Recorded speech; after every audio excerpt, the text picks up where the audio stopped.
Hello, my friends. My name is Pedro Candeias. I'm the founder of Karate Science Academy.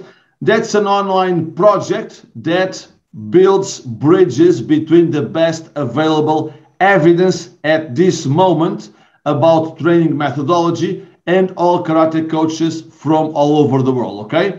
I'm returning to our weekly open lessons on Karate Science Academy's YouTube, free lessons that I give every week around a theme that I choose to talk about, so I can share with you the best methodologies, evidence-based, not based on my personal opinion or experience, okay?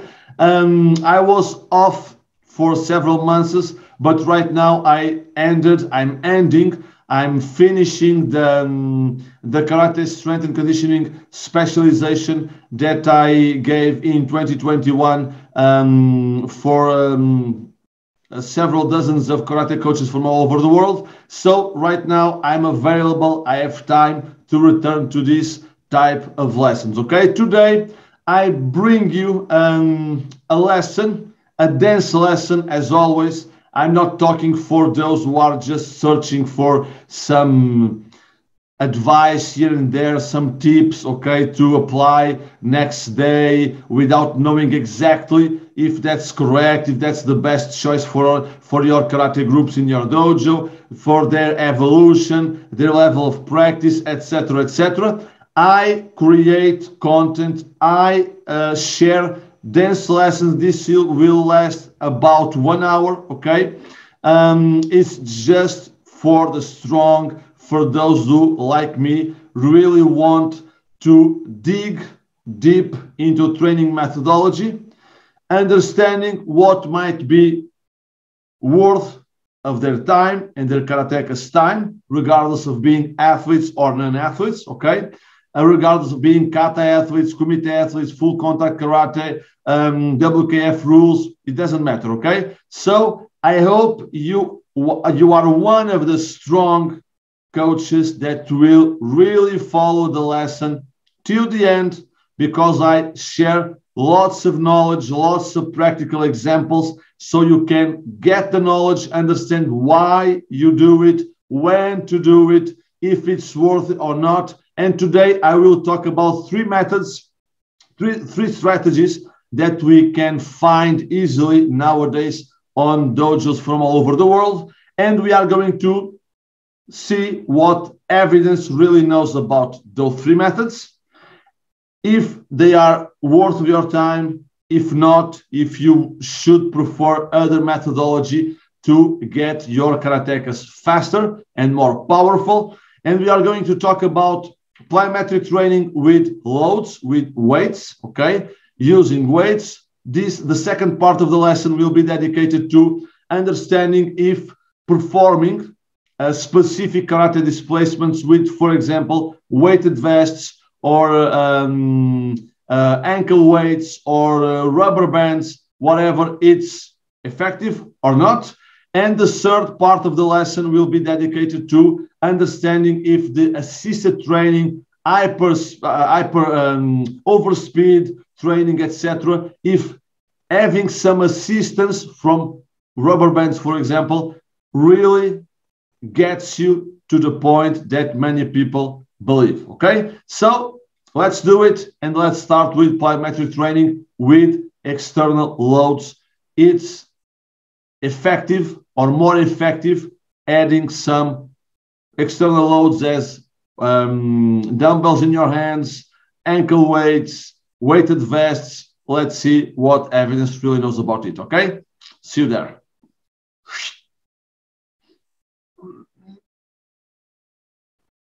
So here we are for the first part of this open lesson, okay? And let's dedicate this first part to understanding if adding weights to plyometric training will be more effective in your speed and power development for Kumite and Kata.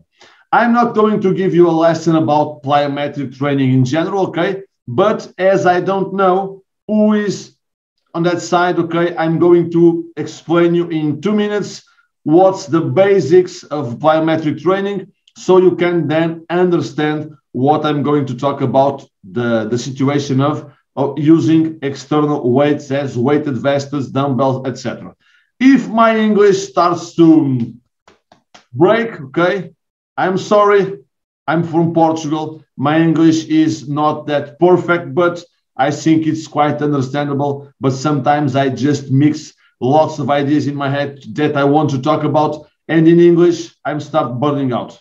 It's a lie. Okay, let's go. What is plyometric training? Plyometric training is a method, okay, that will develop our reactive strength. In other words, it's based on the stretch shortening cycle, okay? The stretch shortening cycle is when you make a counter movement so you can then move faster or with more power. Let's see two examples here in the image. Let's suppose you are hopping in Kumite, for example, in WKF Kumite, you are hopping and then you decide to attack, for example, and you will make a very fast contact with your feet on the ground, and then boom, boom, you displace. That very short ground contact with your foot, with your feet, it's called a stretch shortening cycle, a fast stretch shortening cycle, okay?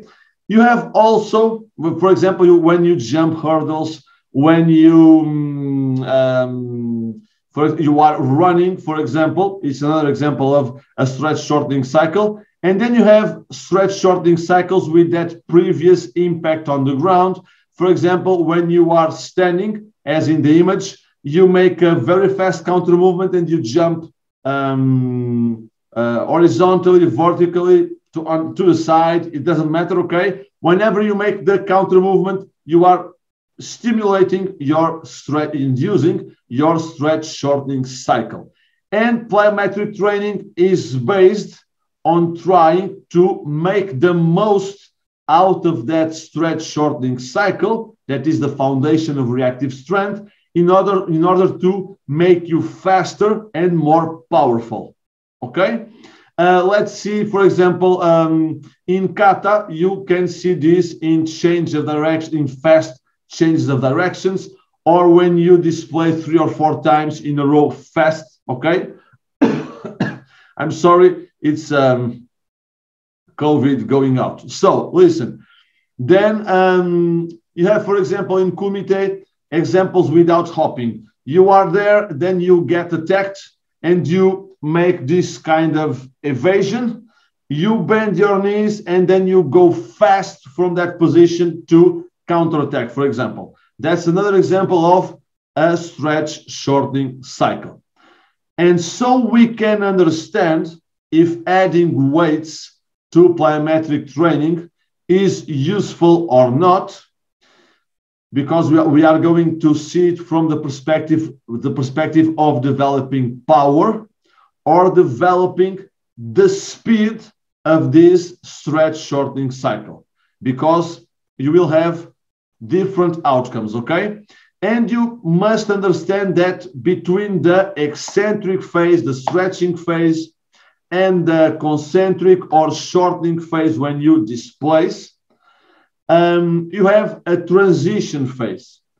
In other words, is the time you take from the eccentric or stretching phase to the main part of the movement, from the counter movement to the movement itself, the displacement, or for example, with your upper limbs, okay? When you make techniques, for example, as this, pampa, okay? This can be considered a stretch shortening cycle from your upper limbs. When you make a very fast counter movement to attack, for example, if you make a very fast kihon in, for example, oitsuki or gyakuzuki, we are talking about that transition between the counter movement and the movement itself. Okay, so I think it's understandable.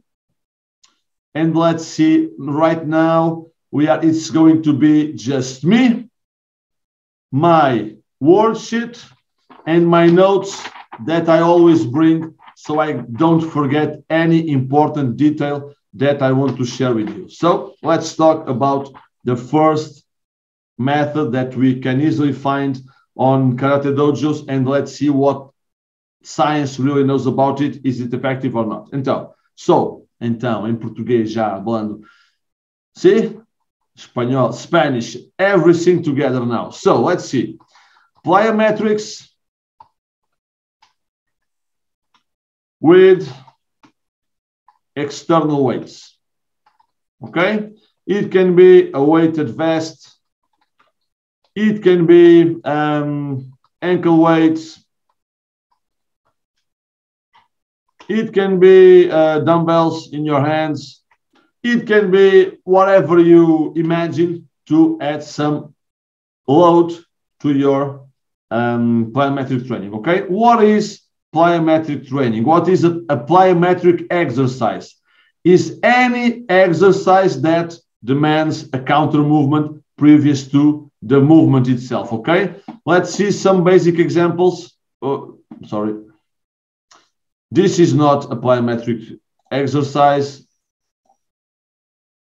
I jump, but I don't have the counter movement, so it's not plyometric training, okay? So this is an example of multiple plyometric jumps where I take advantage from the counter movement to jump higher or faster, okay? You can add to this the weighted vest, dumbbells in your hands, ankle weights, etc. I'm not saying you should do it, so let's continue to watch the lesson, please. Another example is an horizontal jump, a long jump, okay, where you make the counter movement here, boom, boom, and you jump, okay? You could put here some hurdles and make smaller jumps. You could jump from the ground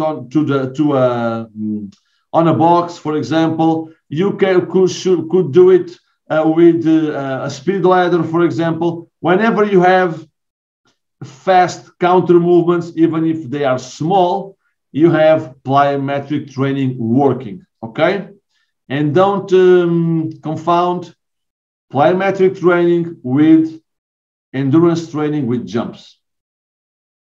The jump is only a tool we use to train reactive strength with plyometric training.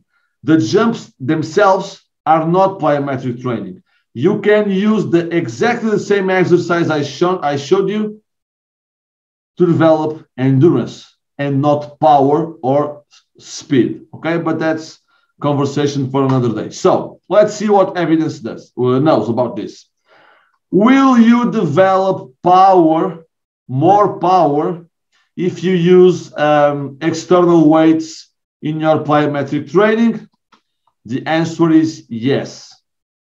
When we talk about power, we are talking, for example, in a displacement, power will let you to displace further with only one step, one displacement, okay? That is related to speed, but it's not the same thing as speed, okay? That's why we have to understand the transition phase of a displacement using reactive strength. So I will be able to displace further with one just displacement, movement, jump, whatever, if I have more power. I can jump higher if I have more power.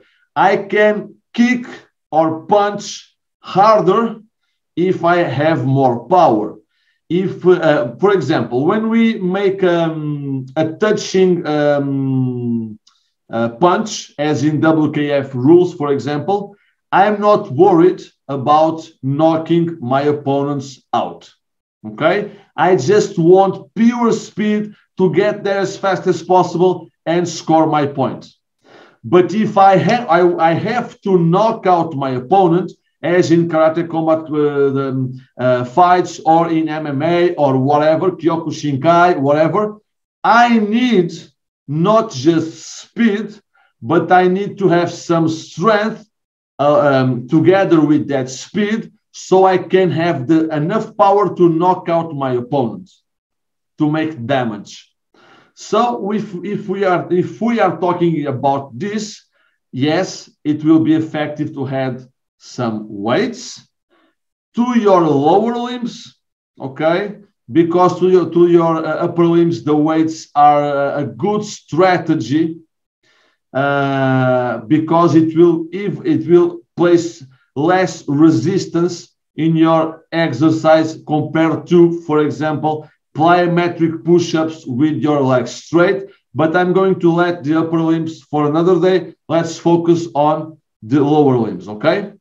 But we have another question. Is it more effective compared to using your, body weight only? The evidence says no. Okay?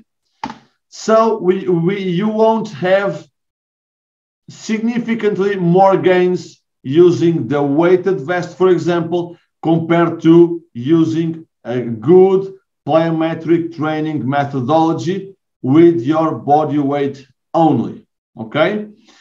And I'm going to be honest with you. If you want just to develop power, you have other methods that will help you with that main goal, as ballistic training, explosive strength with maximal loads. The maximal strength training itself will help you build more power, even though you have to complement it with rapid strength training, where plyometric training or ballistic training are included. But you have other ways of developing power. I'm not saying you can't use plyometric training with external loads to develop more power. You should. You add some training variation to your karate training, okay? And you can have, even if the average person won't have significantly more results with the weighted vest compared to the body weight only, you may have some individual responses from your karatekas that can develop a little more power with those external weights, okay? But don't be worried if you don't have a weighted vest or ankle weights or whatever, because you won't get significantly better results with it compared to using a good plyometric methodology without it, okay? Now, we have another question. Does our transition phase get faster with adding external weights?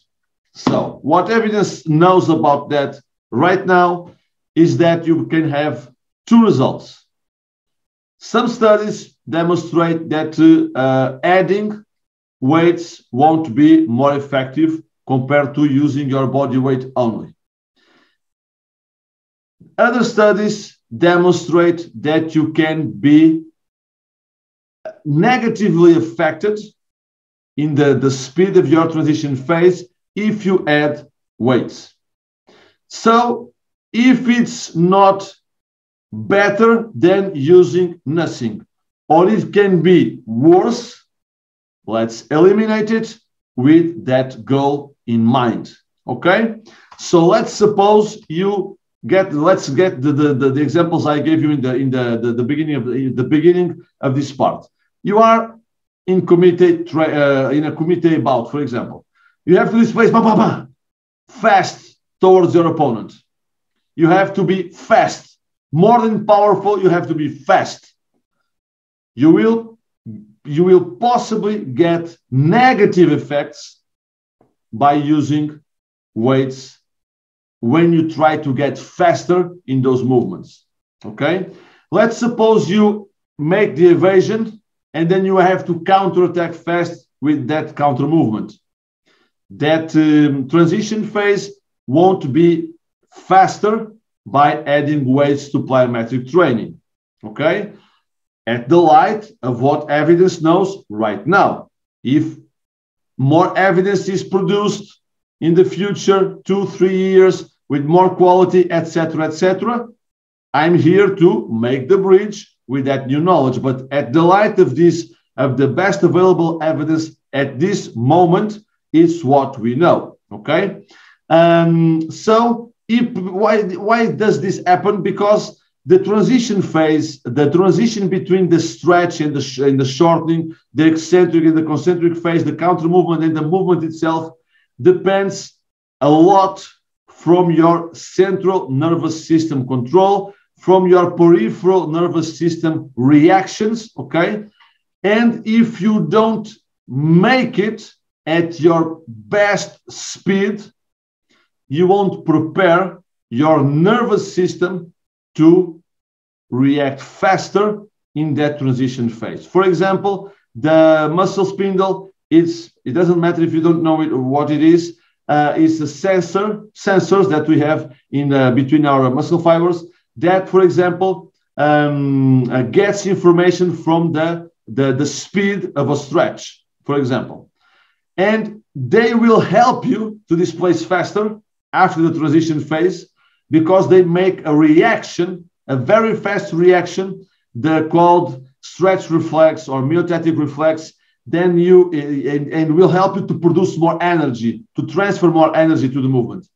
If you add weights, the transition phase will get tendentially slower because you are with more weight, okay, to move, and you won't stimulate the muscle spindle reaction. You won't allow your central nervous system to learn how to correctly coordinate things in the speed you want to reach. That is your maximal execution speed.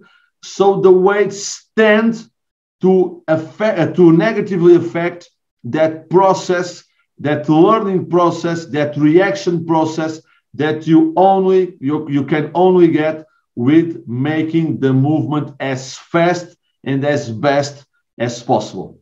Okay? So if you want to jump higher in kata, you can use the external weights. If you want to make a displacement further because you fight in a longer distance by some strategical option, and you want to get able to move further in just one displacement. Okay, good. You train for a knockout. Great. It's not significantly better than not using nothing, but at least you add some variation to your training. That is important also. But if you want just to displace faster in Kumite or Kata, change direction faster in Kumite or Kata, don't waste time adding weights. You have other methods that will develop your strength, your power to Kata, to Kumite also, and you focus most of the time of your plyometric training getting faster in the transition phase. That's a very important part of Kumite or Kata performance. Okay, let me just see if okay, one more thing. You want to add some weighted vests, for example, to Kata, to plyometric training. Forget Kata. We are going to talk about that in the second part. Plyometric training, jumps, okay? Don't go more than 10 to 12% of your body weight, okay? What evidence knows right now is from body weight, from our own body weight to 10, 12% of our body weight in terms of adding some external weights. Don't go more than this because we'll start negatively affecting your body's motion, your coordination, and placing too much weight to displace. You will start doing almost a ballistic exercise that won't stimulate the power production that comes from the stretch shortening cycle. Okay? Even if you want to add weights, use it just if your karatekas can perform the stretch shortening cycle very fast. If you just put weights and then they get too slow to move, it will be negative for your stretch shortening cycle development, for your reactive strength development, and you are not training that part of our motion. You are developing power with similar to what you would get with ballistic training, for example. Ballistic training is when you jump from a static position without the counter movement. So if we have other methods, I repeat, to develop power, why would we use plyometric training to be redundant when we can only develop some specific motion based on the stretch shortening cycle with plyometric training? Let's focus on that. But that is my personal perspective in terms of training management between all the variables you can add to your strength and conditioning program. Okay, let's just get one thing in our heads before going to the second part. Listen, this is something from my head, my perspective. Okay, for me as a strength and conditioning professional with athletes and athletes, etc., training should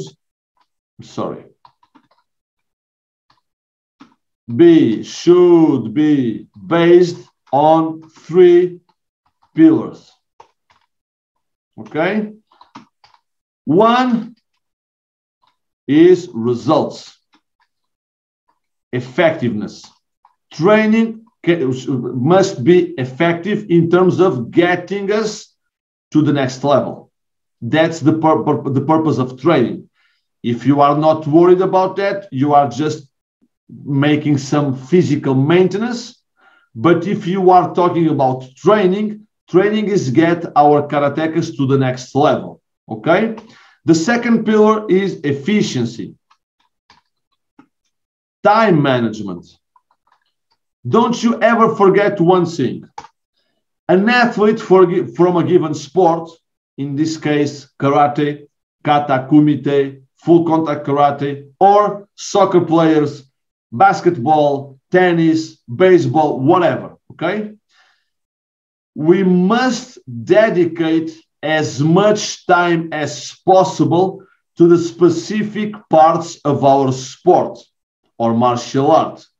So if we have 2 hours a day to train, we must reserve as much time as possible to the specific technique and tactics from our martial art. But strength and conditioning, it's very clear, is fundamental to get our karate to the next level. More power, more speed, more strength, more endurance, more flexibility, okay? And that's achieved with training methods as basic endurance, specific endurance, reactive strength, power, speed, maximal strength, endurance strength, etc., etc. We have to add it to our training so we can get better in the physical part of our karate. It's not enough to just try to make it as fast as possible for our entire lives. That it's not as effective as adding good training methods in terms of speed and power, for example, okay, and strength. But if we have the chance to have the same results with 45 minutes of training compared to 1 hour and a half, I get 45 minutes more to go perfection my Kumite or Kata technique or tactics or rhythm or pace or balance or etc. Whatever, okay? So if we have methods that we clearly know that will be effective, why would we dedicate time, precious time from our karatekas to methods that we don't know the outcomes we are going to have from them? It's just in the theory stage of knowledge. I develop a theory from my head.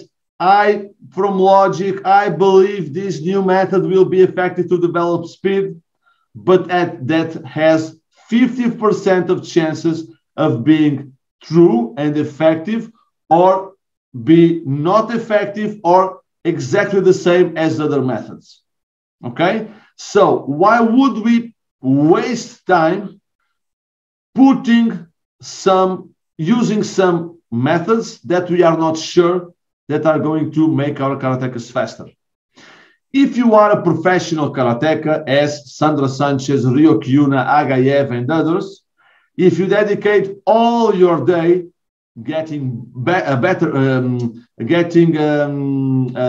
your karate as best as possible, okay, you have the time to make everything that really works, and you have some extra time to try new things, to keep the athlete motivated, to trying to get some response that we are not getting from the general methodology that we know that works, but for some reason that athlete is not responding individually as much as we wish to the goals the athlete has, for example.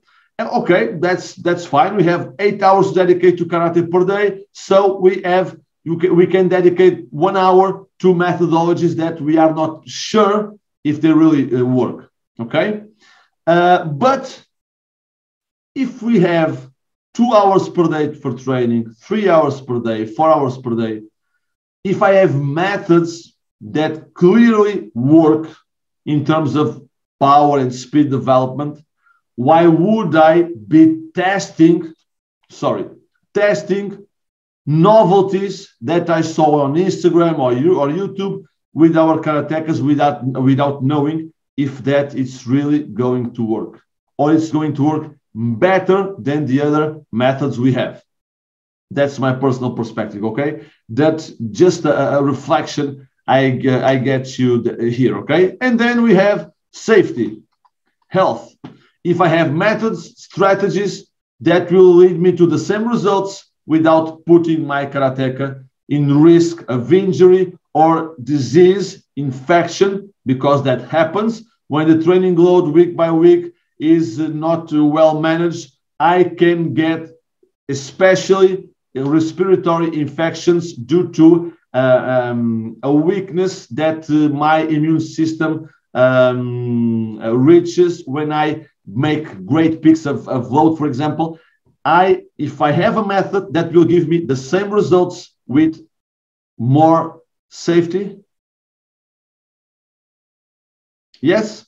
So for me, I'm always looking for the methods that give me the 3 pillars, so I can get results to my athlete without wasting time and protecting as much as possible their health. Okay, so let's close here the first part and let's go to the second part dedicated to: is it effective putting weighted vests while making a kata, or while making kumite displacements, or using rubber bands in my waist and displacing kumite or kata? Will that be effective, more effective compared to just train the kata itself? Let's see. See you there, my friends. So let's see the second method that I'm going to talk about in this lesson. Let's talk about the specific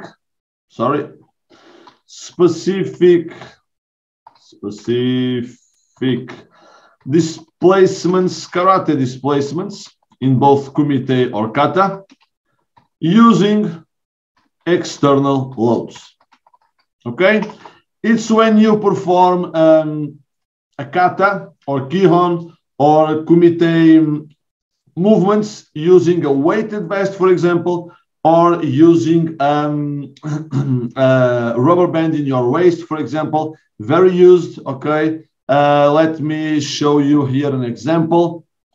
For example, here, these kumite athletes performing kumite, very short displacements. You can make it wider, okay? But it's the same principle, using some resistance from the elastic bands. Is it effective or not? Well, let's understand one thing. The theory, the logic, the intent behind this strategy is to keep a high level of specificity in the movement, okay, because you are really using the kata displacement, the kumite displacement, but you will add some load trying to increase the motor unit recruitment and the activation rate, okay, or firing rate of your muscles, okay, the speed that you can put in the activation of your muscles so they can contract as fast as possible. So this is the theory behind it. And if you ask me, this is one of the theories, one of the logics that makes sense, okay, at the first glance. But then we have science, we have observation of reality. One thing is a theory that I make based on previous knowledge that I already have, based on the knowledge we have about physiology or muscle contraction, etc. But we always have to confirm it, observing the reality. And science and evidence-based training methodology, it's not more than testing it in a real environment or as real as possible, seeing the body reacting to a certain stimulus for several months with lots of people in different and independent studies from themselves, etc., etc. And then after we observe reality, we can confirm if the theory, the hypothesis that some coach or some scientist made is confirmed or not. Okay, so let's see. Sorry, let's talk about wearable loads. Okay, we are talking about, for example, the weighted vests, the ankle weights, for example, the thigh weights. Okay, also. And let's talk about the rubber bands, okay? The wearable loads resistance place a vertical resistance over our body, while the rubber bands can place an horizontal resistance. It can be also vertical, but let's talk about the horizontal resistance. That's what we are seeing nowadays in many dojos, okay? So, what evidence really knows about this? The truth is, when we talk about maximal speed, when we read a study about the effects of using a weighted vest in sprinting, for example, we see that it's effective on maximal speed development, but we also see that it's not more effective than running without any weights. And I'm going to give you a strategy, a general strategy, where you can make the most out of what evidence really knows about now, about making faster displacements. But the problem is this. As I put here, a vest or ankle weight places a vertical resistance over our body. We don't have studies specific for karate or other martial arts or combat sports or even other sports that have the same characteristics as our sport, our martial art, because we displace in very short spaces, okay? We just displace 1 meter, 50 centimeters, 2 meters, 3 meters maximum if we make a sequence of displacements, for example, in Kumite. But when we get information from the best available evidence, in this case, we take it from running, from sprinting, we have to differentiate two things. One thing is what is called maximal speed in running. We achieve it on average on the 30 meters of running. We start running and we get our maximal speed on average on a distance of 30 meters. After running 30 meters is when we reach our maximal speed.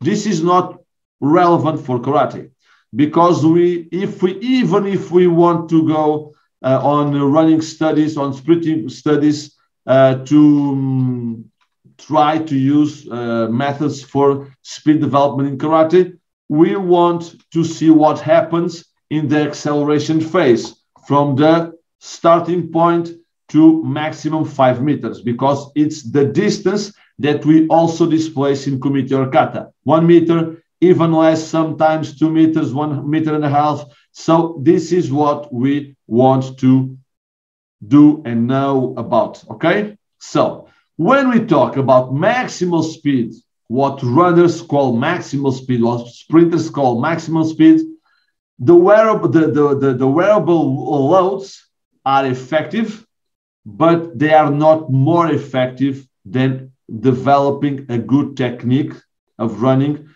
adding some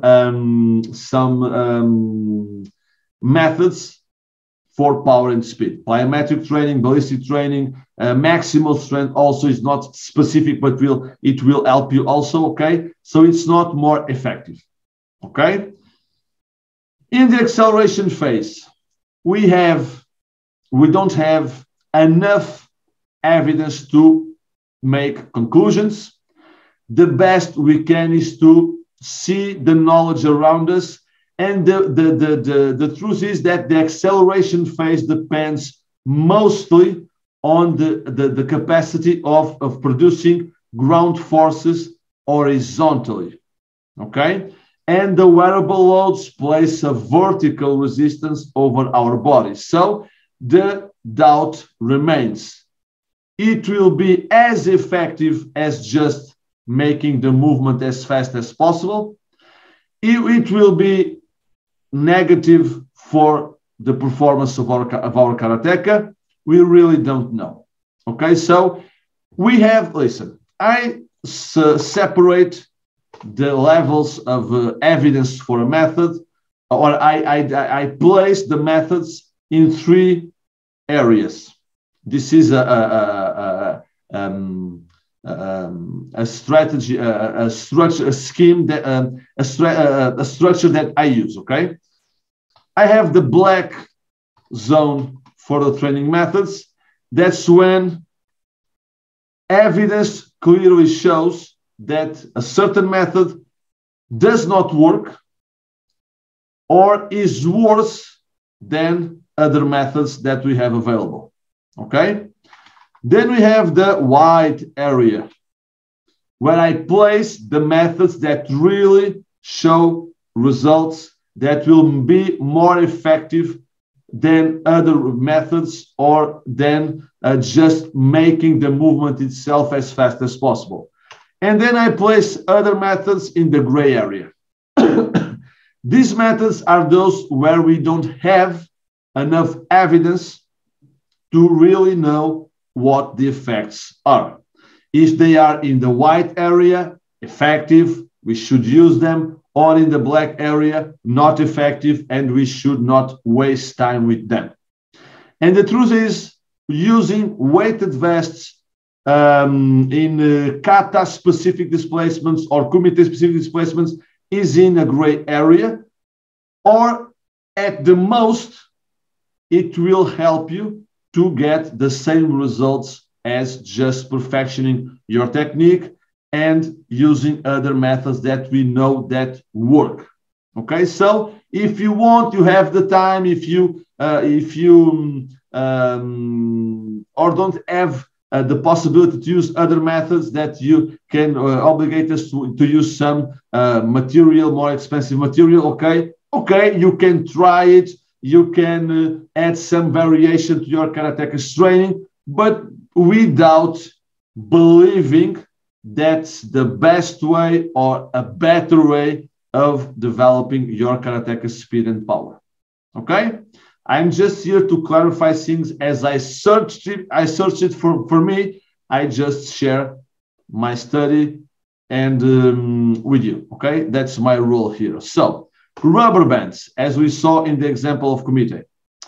Here, the resistance is more specific. Okay? Is horizontal. Is in the direction I want to move.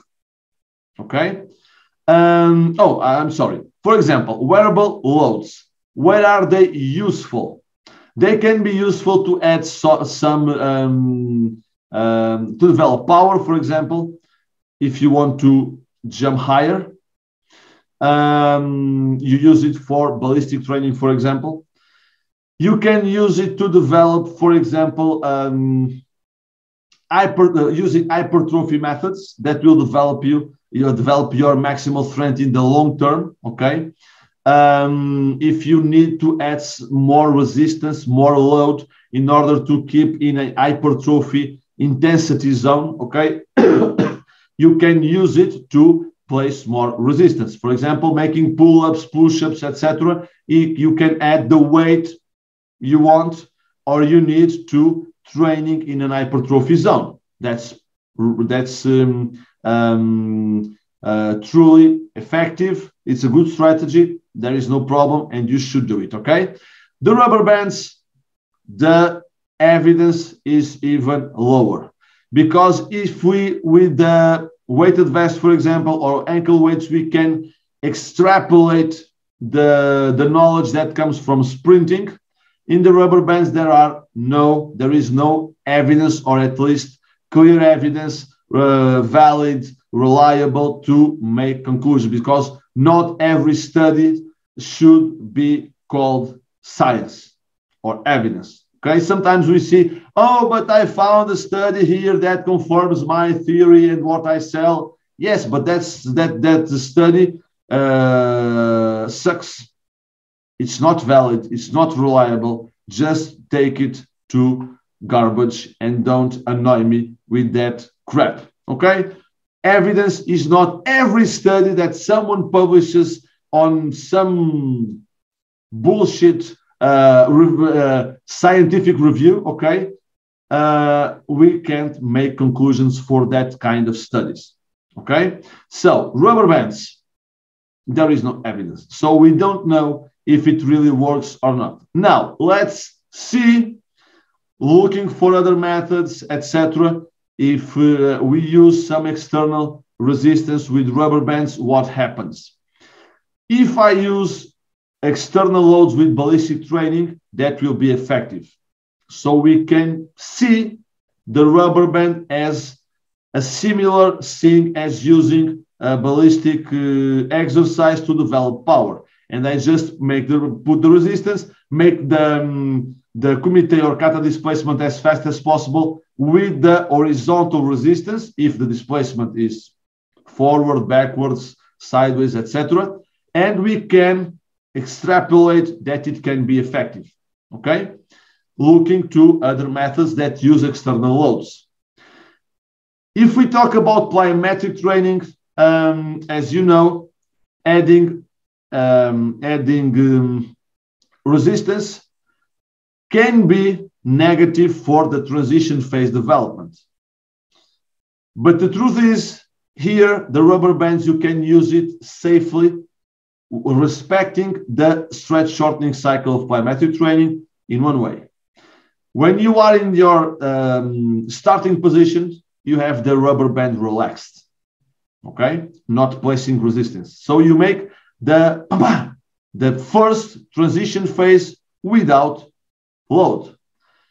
When you displace in the concentric phase, in the movement itself, if you grab the rubber band, a partner, for example, the rubber band will place progressive resistance as much as if you stretch the rubber more, it will place more resistance in your body. So you just place the resistance in the concentric phase without affecting the speed of the transition phase. So it can be a strategy, okay? So here we don't have evidence, but looking to the reality of methods that really work as ballistic training, or plyometric training, we can transfer that knowledge to this, because many of those, many of karatekas and senseis and dojos don't have access to a gym, for example, or to weights, for example. So the rubber bands are a very easy equipment to develop strength, power, etc. And because we invest in the 20 rubber bands, that's not that expensive, and we have 20 athletes working speed in the dojo or power. So it, in my perspective, in my personal opinion, and that's my personal opinion, it's worth of a try, okay? Because we can use it as we train ballistic exercise or plyometric, and it's cheap and it's easy to use in our nowadays in our daily lessons and trainings in the dojo, for example, without having to go to the gym. Okay, so just a personal opinion, looking at the evidence available, it can be an effective strategy. Okay, if it's better or not, then other things we don't know. Okay, let me see one thing. So listen to end this part. This is one part where you are going to go forward a little bit, because I'm going to trying to find an information from the course I gave last year. Let me see. Okay, here. When we talk about being faster in our specific displacements, we should rely on two main strategies. Okay, one is the technical improvement of unloaded Kumite and Kata displacements without any external load. Okay, we improve the foot placement, the joint alignment, so that every muscles are producing strength, force towards the same direction. The adjustment of the strides in acceleration, for example, when I want to change direction, if I make a little smaller steps, I will move my direction faster if it's not harmful for a technical note. For example, in kata, it's a strategy. The body posture, your control, your balance, the ground reaction forces that are developed also with technical improvement, the way you place your foot when you displace, everything you know as a karateka. So this is a very important part of training to get faster in Kumite and Kata, okay? Because technical improvement will get you to a higher level of efficiency in the coordination of the several muscles involved in the displacement, okay? And that is very important. If you make the most out of your biomechanics, that will make you faster by itself. But that's not enough. We have to place some rapid and maximal strength methods, okay? Using plyometric is well defined, that is effective. Ballistic training, the same thing. Traditional power training, the same thing. Explosive strength with maximal or supramaximal loads. Important. They will be effective to move faster, especially the first milliseconds of the takeoff from a stance, especially static stances. It will be very effective.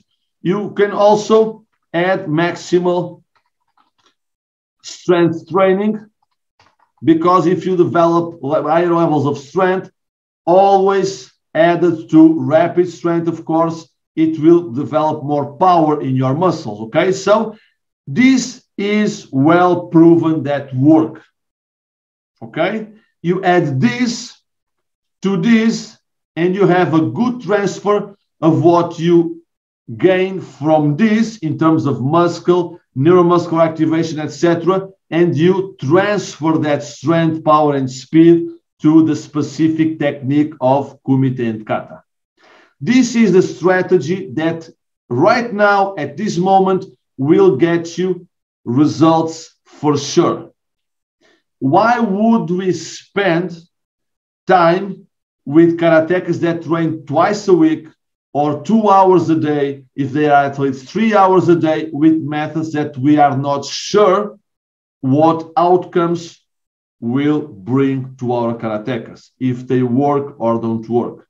You train 8 hours a day, great. You have plenty of time to test and prove and enjoy yourself with 20 different methods, even without knowing if they work. Because if you make 80 or 90% of your training in those 8 hours with good strategy, the late 10, 20% trying new things that you don't know if it works, it will work generically because you made 80 to 90% of good training methodology. And you have plenty of volume of training that is very important to get results. Okay, so that's it. But that's my perspective, that's my personal opinion, and you make your decisions after listening what I have to say, okay? Listen, let's go to the third part. Please put your questions, send me your questions in the comments of this video, okay? And if you got until this point, you deserve to know that I have a Telegram channel in English. You have the link in the description below, where I will share a PDF, a free PDF with the summary of this lesson, okay? So you can have it on your phone whenever you want to consult it, okay? So let's go to the third part. Thank you, my friends. Bien, y aquí estamos para la tercera parte, el tercer método de la clase de hoy, una mega clase para retornar aquí a nuestras clases semanales. Y vamos a hablar sobre el entrenamiento asistido. Y lo que es, preguntan vosotros, el entrenamiento asistido, es cuando yo utilizo algo exterior para intentar poner más velocidad en el movimiento. Es lo que mucha gente también llama de hipervelocidad, por ejemplo, o entrenamiento con velocidad supramáxima, porque voy a tener una fuerza externa cuya intención es hacer mover más rápido de lo que yo podría hacer solo, ¿sí? Entonces, una vez más, vamos a ver lo que la evidencia sabe sobre eso, pero antes vamos a ver aquí dos ejemplos de eso. Mira, aquí en el vídeo que he mostrado también antes, tiene la otra, aquí el resistido. Ok, aquí tenemos la intención de asistir el movimiento. La goma tira del karateca, de la karateca en este caso, para intentar que ella se pueda mover más rápido que si lo hiciera sola, ¿sí? Entonces, y después tenemos, aquí a mostrar un vídeo en YouTube de un ejemplo de flexiones pliométricas asistidas con una goma, ¿sí? Que ayuda a hacer una transición más rápida y a conseguir tener una fase concéntrica con más amplitud, ¿sí? Conseguir subir más. Podrían hacerlo con saltos también, todo eso. Bien, entonces vamos a ver lo que la evidencia sabe sobre este tema. Déjame ver aquí. Ok, vale. Entonces, antes de todo, una vez más, hay una certeza. No es más efectivo que utilizar solo el peso del cuerpo. En la pliometría no es más efectivo, o sea, ejercicios pliométricos asistidos no son más efectivos que los resistidos o con peso corporal para la potencia. No hay conclusiones sobre si ayuda a que la fase de transición sea más rápida, pero mismo así lo poco que hay no demuestra que la fase de transición se vuelva más rápida por esta ayuda. En este momento es lo que se sabe. Entonces, es un método que puede ser utilizado sin problema para variar el entrenamiento en términos de entrenamiento pliométrico. Ya vamos a ver sobre los desplazamientos de Kumite y Kata. Entonces, el entrenamiento pliométrico asistido es algo que puede ser utilizado con efectividad, pero no es mejor ni peor que hacerlo solamente con el peso del cuerpo. O sea, puede ser algo para añadir variación en el entrenamiento, motivación a los atletas, pero no podemos afirmar que va a ser mejor. Mismo en la corrida, que es donde el concepto de entrenamiento de hipervelocidad ha surgido, que es, por ejemplo, correr por en una calle, por ejemplo, hacia abajo, que nos ayuda a ganar más velocidad que en una carretera o una carretera plana, ¿sí? Hipervelocidad, o entonces utilizar gomas también para tirar del atleta para correrse más rápido. Pero mismo ahí, mismo en situaciones de velocidad máxima, o sea, corridas hasta más o menos de 30 metros, ¿sí? Y la etapa de transición entre los 5 y los 30 metros, no es efectivo, sí, pero no es más efectivo, es lo que la evidencia sabe sobre la corrida, en comparación con correr con una buena técnica solamente en una carretera plana, por ejemplo, y claro, añadiendo métodos que ya sabemos que funcionan, como hemos hablado en la segunda parte de esta clase. Y no hay cualquier tipo de evidencia en deportes con desplazamientos cortos, no lo hay. Ni siquiera en la corrida hay resultados sobre la fase de aceleración, los primeros 5 metros que podrían tener alguna transferencia para lo que queremos hacer en karate. ¿Sí? Entonces, estamos claramente en una zona gris en relación a los desplazamientos específicos. ¿Sí? En pliometría asistida hay algunos estudios que nos dicen que es efectivo, es la misma cosa que hacer sin nada. Tiene una ventaja en situaciones muy específicas en términos de pliometría. Por ejemplo, atletas muy pesados que ponen mucha carga sobre las articulaciones haciendo trabajo de saltos, por ejemplo, y puede ser una manera de ayudarles a quitar alguna carga para no ser tan agresivo para sus articulaciones. Pero ahí tenemos un problema práctico, es cómo la evidencia demuestra en términos de pliometría que tenemos una misma efectividad en términos de potencia, no de la fase de transición, ¿sí? Si hacemos con una carga de menos 5% del peso corporal. No puede ser más que eso, sino después se pierde el estímulo en términos de carga excéntrica, todo eso. 5% de peso corporal menos. O sea, la goma debería quitarnos 5% de nuestro peso corporal. Para una persona de 50 kilos, estamos hablando de 2,5 kilos, de 100 kilos para quitar 5 kilos, pero el problema es la parte práctica. ¿Cómo sabemos cuánto peso estamos quitando? Solo lo podemos hacer de dos maneras. Con una balanza, una balanza. Voy a ver si se dice así en español, perdón. Eso es... Mis clases no son en directo, pero es como si fueran.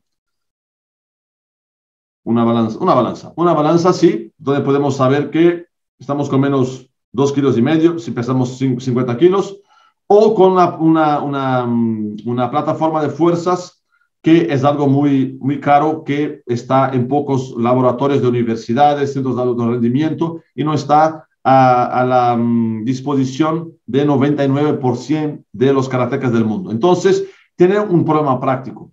Yo quito peso del atleta, pero no sé exactamente cuánto. Si me preguntan, un atleta más pesado o volviendo de una lesión, es algo para empezar a entrenar, no es muy importante cuánto peso se quita de su peso corporal, pero ahí estamos en una fase de volver a la carga de entrenamiento. Cuando espero resultados, lo que la evidencia sabe en ese momento es que hasta 5% menos de peso corporal es una buena estrategia, igual a no quitar peso ninguno y hacerlo solo con el peso corporal, pero es lo que es la información que tenemos, ¿vale? Sin teorías personales, sin lógicas personales, es la evidencia.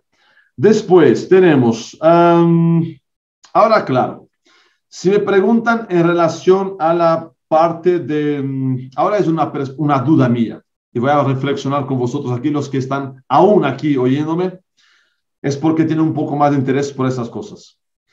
Mi gran duda, ya que estamos en una zona gris, tengo una teoría que vale lo que vale, 50% de probabilidades de estar correcta o errada. Entonces, mira, si yo pongo una goma para que mi karateca intente desplazarse más rápido, pero si yo sé, una cosa es correr, yo tiro del atleta, él tiene 15, 20, 30 metros para correr y después en el final puede frenar su corrida rápida 2, 3, 4 metros, ¿sí? Y va frenando.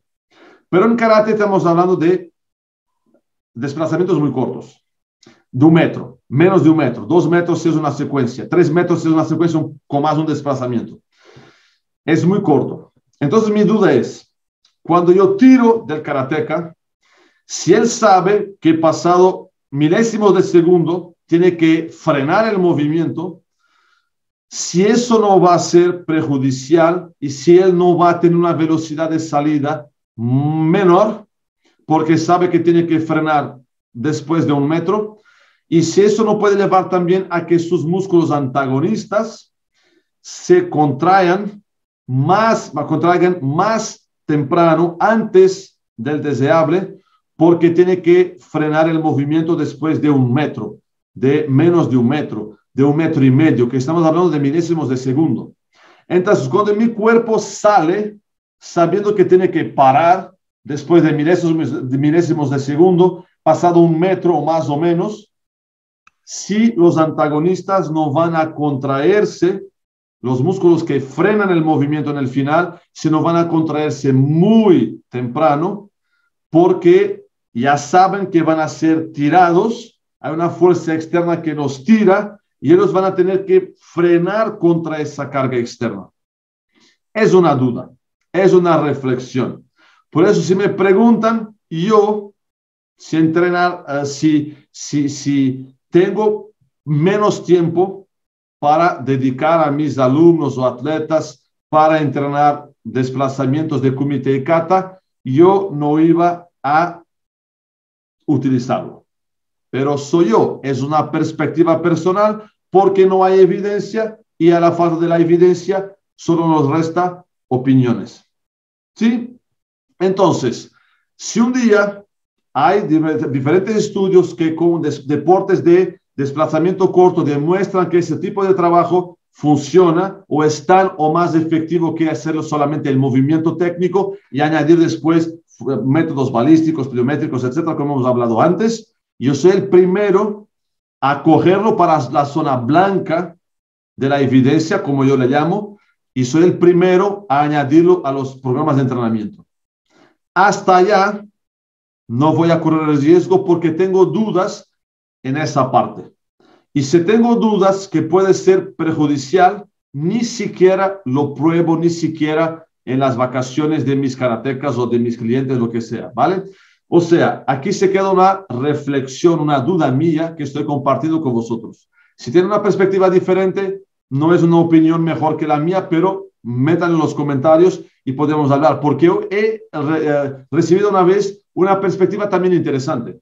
Un alumno mío de los cursos, instructor de karate, me ha preguntado eso. ¿Y si yo pongo un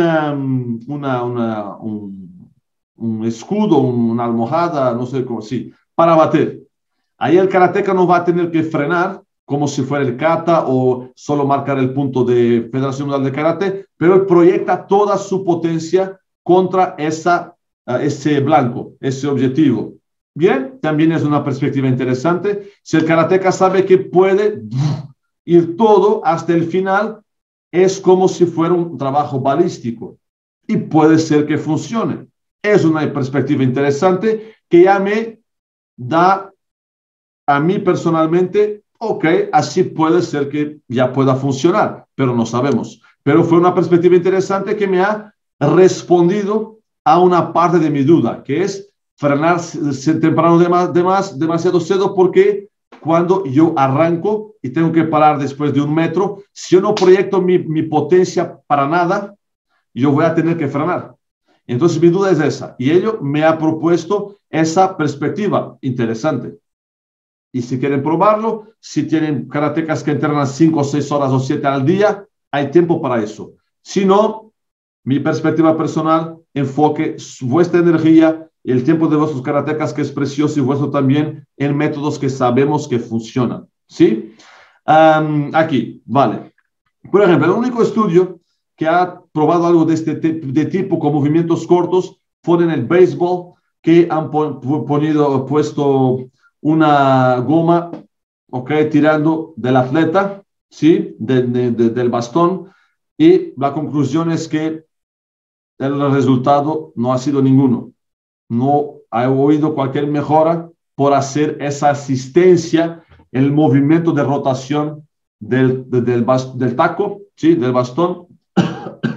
Y entonces es el único estudio, y lo que nos ha demostrado es que no ha tenido gran resultado. Pero es muy temprano para sacar conclusiones. Puede ser que dentro de 1 año, 2, 3, 4, 5 años tengamos más información, más fiable, que de más grande cantidad, y que se pueda entonces decir, mira, no, eso no realmente no es bueno, o sí, mejor los karatecas que lo han hecho, otros deportes de desplazamientos cortos, cuando hacen trabajo asistido, realmente se vuelven más rápidos, o por lo menos es igual que no tener la asistencia, y entonces variamos el entrenamiento. Va todo bien. Estoy aquí para buscar respuestas para mí y las comparto, y si la respuesta es esa, perfecto. No estoy aquí para tener razón personal, ¿vale? No es así que trabajo y que estudio mis cosas. Así es. Yo lo quiero terminar con una cosa. Hemos visto 3 métodos muy populares, pero que o no funcionan o no son mejores que lo que solo trabajar con el cuerpo, o entonces que están en una zona gris. No podemos sacar conclusiones en este momento. Perdón, que eso es el resto del COVID. Entonces, mira, porque yo, para entender, porque yo busco todo esto y porque comparto información, incluso sobre métodos que no podemos decir que son efectivos. Porque para mí, el entrenamiento físico de un atleta o no atleta, da igual, ¿sí? En mi gimnasio tengo muchos clientes que no son atletas, pero quieren mejorar su rendimiento, su estética, lo que sea. Tiene que tener 3 pilares fundamentales. Uno es los resultados. El entrenamiento tiene que ser efectivo, o sea, tiene que llevarme a ser mejor, más rápido, más fuerte, más resistente, lo que sea. Claro que eso es importante, si no, no es entrenamiento, es solamente manutención. Después tiene que ser eficiente en términos de la gestión del tiempo. Es aquí que yo creo que muchos entrenadores fallan. ¿Por qué?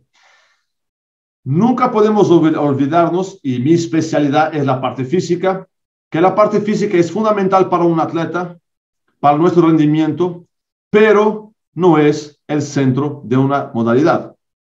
El centro de una modalidad compleja y muy técnica como el karate, kumite, kata, etc., es la parte específica de kata y kumite. Es el kihon, es el kumite, la parte táctica, es el kata, el ritmo. ¿Me entiendes? O sea, cuanto más tiempo mi atleta tiene para dedicar a la parte específica del karate, mejor. Entonces la parte física tiene que estar ahí, va a ser un importante complemento, pero si yo puedo dedicar solamente 45 minutos a la parte física con resultados, no voy a dedicar 1 hora y media con los mismos resultados, porque estoy sacando 45 minutos preciosos para seguir mejorando la técnica, la táctica, el ritmo, bla, bla, bla, bla. ¿Sí? O sea, es fundamental que el trabajo físico sea lo más efectivo posible, pero sin hacer el atleta perder tiempo. Porque cuanto más tiempo tenga para dedicar a la especificidad de su modalidad, más resultados va a tener, más va a evolucionar. Yo no me interesa tener un atleta que tiene mucha potencia genérica en sus piernas, pero después no consigue ser rápido o potente en un kata o un kumite. Entonces, el trabajo físico no está siendo aprovechado. Entonces, yo puedo tener los mismos resultados en menos tiempo, con menos tiempo de entrenamiento, es eso que voy a hacer. Por eso que yo soy contra estar probando métodos que no sabemos si funcionan, a no ser que tengan 8 horas al día para dedicar al karate.